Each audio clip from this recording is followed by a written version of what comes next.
online. At the store. Okay. Attention up here now. Hi, my name is Katerina and I'm 11 years old. And today I'm going to be doing a presentation on Sugargliders. And I'm going to have a little friend help me. His name is El Rico.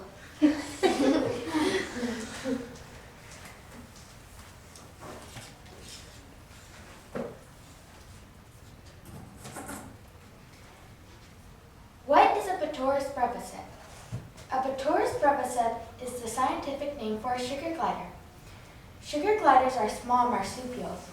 What is a marsupial? A marsupial is a mammal with a pouch like a kangaroo.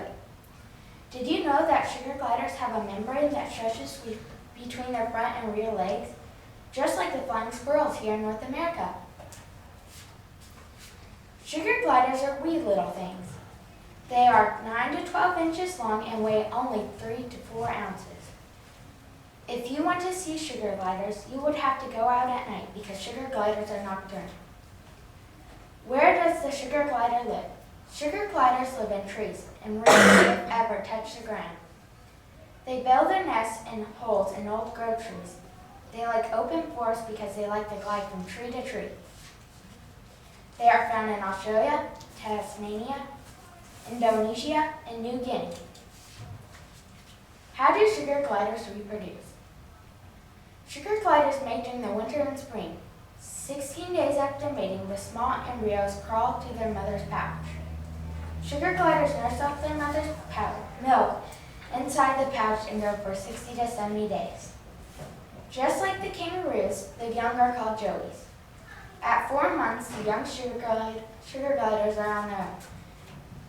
Did you know that sugar gliders and humans have something in common? Sugar gliders and humans are omnivores. Omni in Latin means all. Vorare means to devour.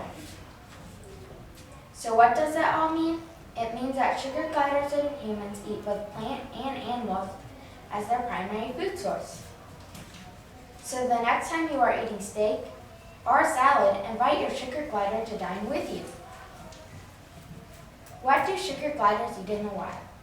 They dine on grasshoppers, crickets, nectar from flowers, and manna, sugar-coated tree sap, baby rodents, and fruits and vegetables. In captivity, sugar gliders need a large variety of food, including fruits, vegetables, protein, and dairy products. Examples of these foods are boiled eggs, insects, monkey biscuits, baby foods, applesauce, yogurt, fruits such as berries, grapes, melons, tomatoes. Vegetables include peas, beans, carrots, and squash. Sugar gliders love live food such as crickets, grasshoppers, mealworms, and even baby mice purchased from the pet store. Consequences of bad diet are death, wasting, hind leg paralysis, and blindness. Sugar gliders are not cheap animals to feed. Don't forget water.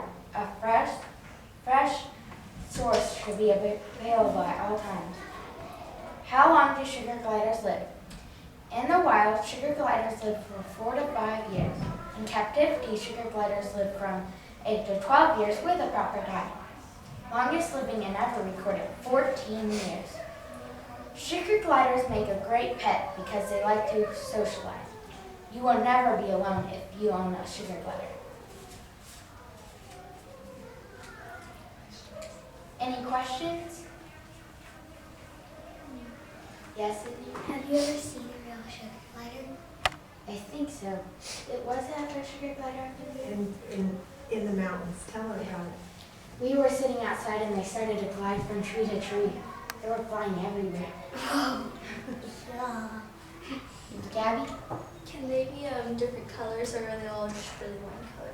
They're just one color. Yes? If, like you said, they'll be a good pet. If they bite you, would it hurt? Do they have like big teeth? Yes, I think so. We were actually talking about that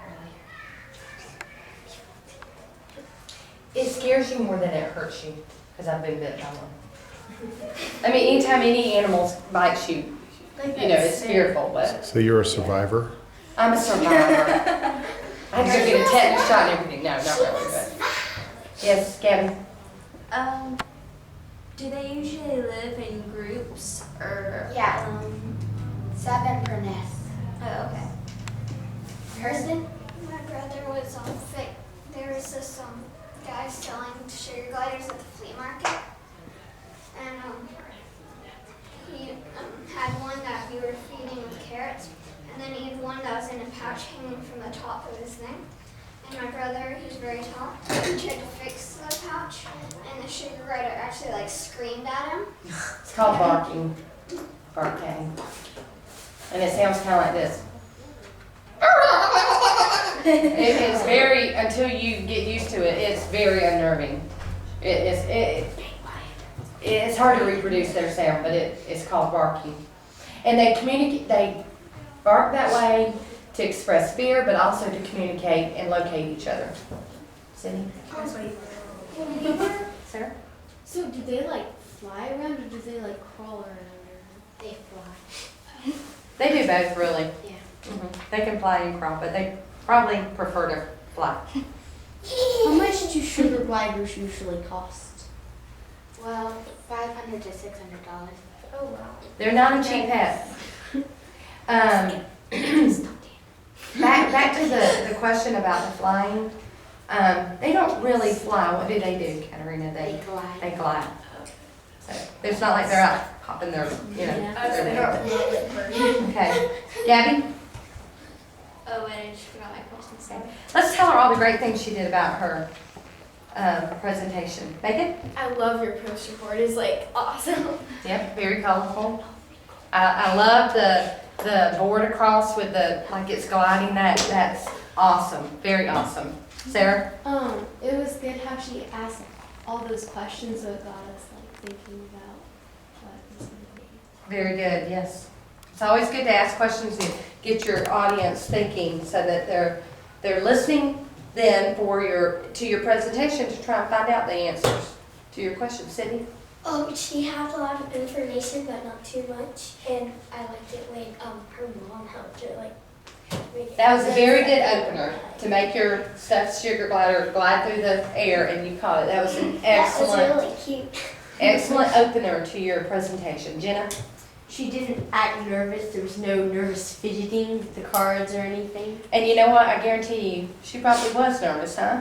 Because I've heard from a little bird that she was nervous about this, and I'm very proud of you because I think you did an excellent job. And just like Jenna said, you didn't show your nervousness. I'm sure you were, but you did not show it, and that was wonderful. Gabby? She had good posture. Very good posture. Stood straight and tall. Okay. She did refer back to her note cards, but she didn't read them too much, did she? No. Okay. Okay. That's why you have note cards. I mean, you don't have to have note cards during a presentation, but if you're like me and if you're like Katerina and you do get nervous in front of people, note cards are sort of like a safety net that if you do stumble a little bit, you can glance down, find your place, and move on, because you wouldn't want to just freeze up. Okay. So I think she did a good job in doing enough contact and looking at her note cards. Okay? Excellent.